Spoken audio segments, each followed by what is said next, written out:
Students, how are you all? I hope you all are fine and safe.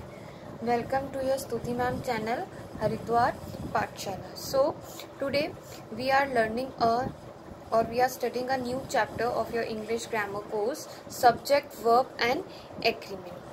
Next topic is our subject, verb and agreement. So in this video we learn the basis of subject verb agreement. Before understanding the subject verb agreement, we will understand what is subject and verb in sentence and how to identify subject and verb in the sentence. तो क्या subject verb agreement rule पढ़ने से पहले हम उसके basic जानेंगे. क्या basic जानेंगे कि एक सेंटेंस में सब्जेक्ट और वर्ब क्या होता है और उसको हम आइडेंटिफाई कैसे करते हैं. Then we will understand what exactly is subject verb agreement and basic rules surrounding it. तभी हमें पता लगेगा कि एक्चुअली सब्जेक्ट वर्ब एग्रीमेंट एक साथ एक सेंटेंस में कैसे फिट होते हैं. Okay, so let's start a topic learning what is the subject verb agreement. क्या होता है subject verb agreement? For making a sentence grammatically correct. जब आप कोई सेंटेंस बनाते हो उसको ग्रामेटिकली सही हमें लिखना है. A verb must agree with its subject. तो आप जो वर्ब यूज कर रहे हो सेंटेंस में वो अपने सब्जेक्ट के साथ बिल्कुल करेक्ट होना चाहिए. इन नंबर, किसमें? इन नंबर. दैट इज टू से मतलब इन नंबर में कैसे? अगर कोई सब्जेक्ट जो है वो सिंगुलर है तो उसका वर्ब भी क्या होगा? सिंगुलर. जैसे अगर कोई सब्जेक्ट प्लूरल है तो उसका वर्ब भी क्या होगा? Plural. Okay, so let's take an example.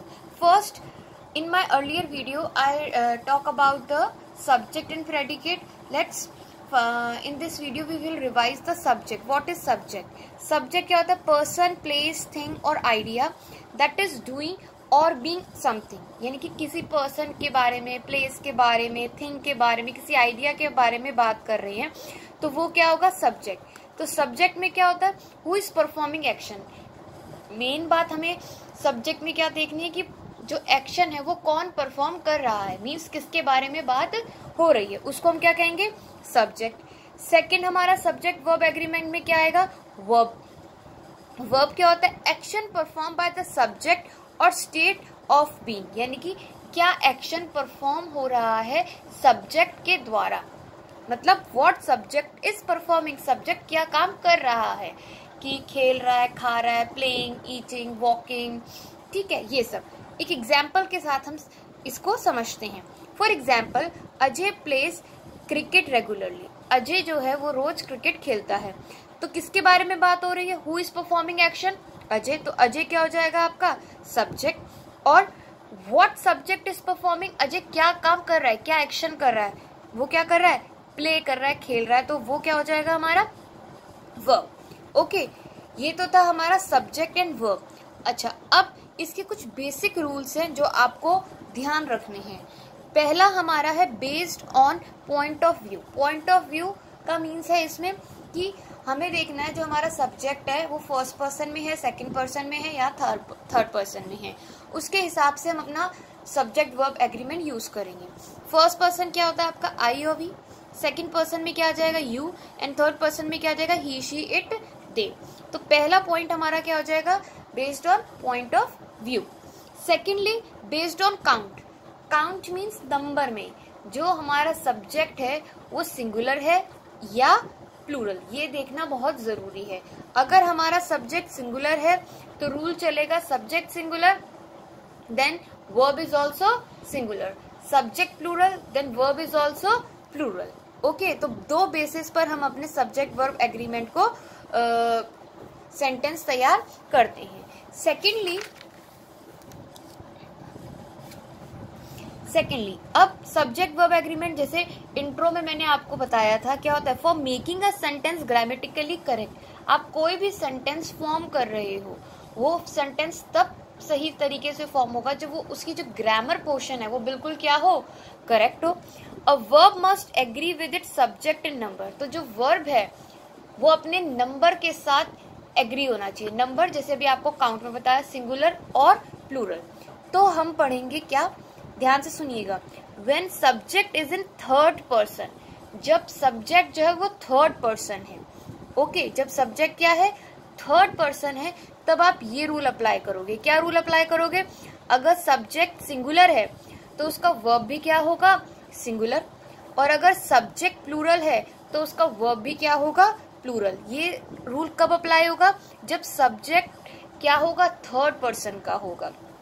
इसमें हम बात करते हैं जैसे he, she, it, you, singular subjects हैं ये, ठीक है। जब सिंगुलर सब्जेक्ट्स हैं तो वर्ब के साथ एस या ई एस क्या हो जाएगा, एड। ऐसे ही अगर आई, यू, वी, दे है, ये प्लूरल सब्जेक्ट्स है, तो वर्ब, सिर्फ वर्ब ही ऐड होगा, उसके साथ एस या ई एस ऐड नहीं होगा। क्लियर?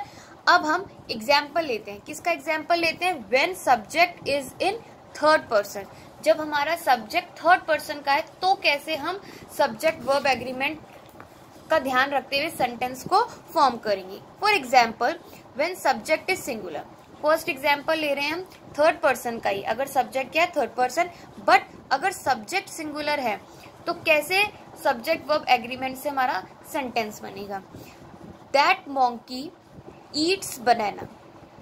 क्या देखिए, ईट्स आया, एस की फॉर्म लगी, क्यों? सब्जेक्ट क्या था हमारा, सिंगुलर था। जब सब्जेक्ट सिंगुलर है तो वर्ब में एस या ई एस क्या हो जाएगा, ऐड हो जाएगा।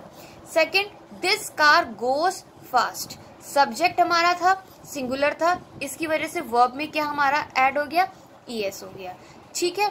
अब हम लेते हैं second example, when subject is plural, अगर सब्जेक्ट प्लूरल है तो वर्ब के साथ ना एस ना ई एस, कुछ ऐड नहीं होगा।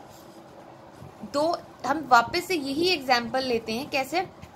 अगर हमारा सब्जेक्ट प्लूरल हो जाएगा, दोज मंकीज ईट बनानास, अब हमारा सब्जेक्ट क्या है, मंकीज, यानी कि प्लूरल फॉर्म हो गई, तो इसके साथ हमने सिंपली वर्ब की फॉर्म यूज करी है।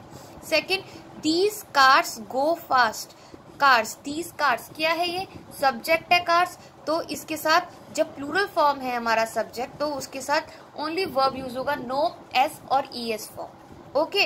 ये कब रूल आपको ध्यान रखना है, ये रूल कब अप्लाई होगा, जब सब्जेक्ट क्या होगा, थर्ड पर्सन होगा। अब ऐसे ही अगर हमारा सब्जेक्ट क्या है, थर्ड पर्सन नहीं है, when subject is not in third person, subject third person नहीं है तो क्या होगा?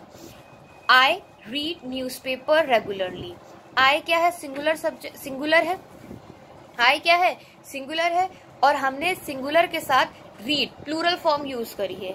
तो अगर सब्जेक्ट आपका थर्ड पर्सन में नहीं है, यानी कि अगर थर्ड पर्सन में नहीं है तो सब्जेक्ट या तो फर्स्ट पर्सन का होगा या तो सेकंड पर्सन का होगा। In this case there is no application of rule, यानी कि इस केस में आपका कोई रूल अप्लाई नहीं होगा।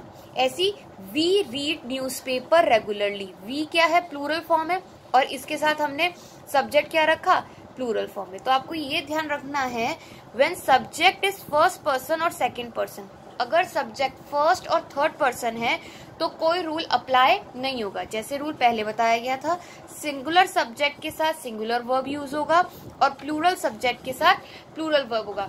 ये रूल अप्लाई कब नहीं होगा, जब सब्जेक्ट आपका क्या है, फर्स्ट पर्सन और थर्ड पर्सन। ये रूल तभी अप्लाई होगा जब सब्जेक्ट क्या है आपका, थर्ड पर्सन का है। Okay student, hope you like this video and understand the concept of subject verb agreement. If you like the video, then share it and comment in the comment box and like my video. Thank you students.